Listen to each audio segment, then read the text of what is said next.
அன்பு தமிழ் நேய நெஞ்சங்களுக்கு நெஞ்சார்ந்த திருக்குறள் வணக்கங்களை இனிதே உரைத்துக் கொள்வது உங்கள் அன்பு தோழன் பா மூவேந்திர பாண்டியன்.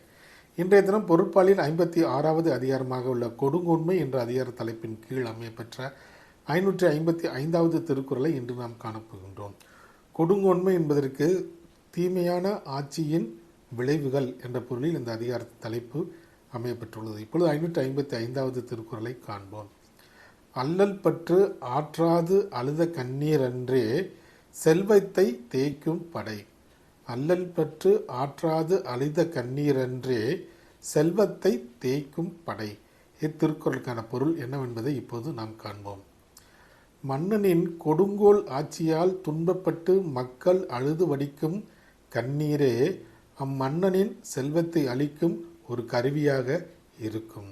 மீண்டும் பொருள். மன்னனின் கொடுங்கோல் ஆட்சியால் மக்கள் அழுது வடிக்கும் கண்ணீரே அம்மன்னவனின் செல்வத்தை அளிக்கும் ஒரு கருவியாக, ஒரு ஆயுதமாக இருக்கும் என்பது இத்திருக்குறளுக்கான முழு பொருளாகும்.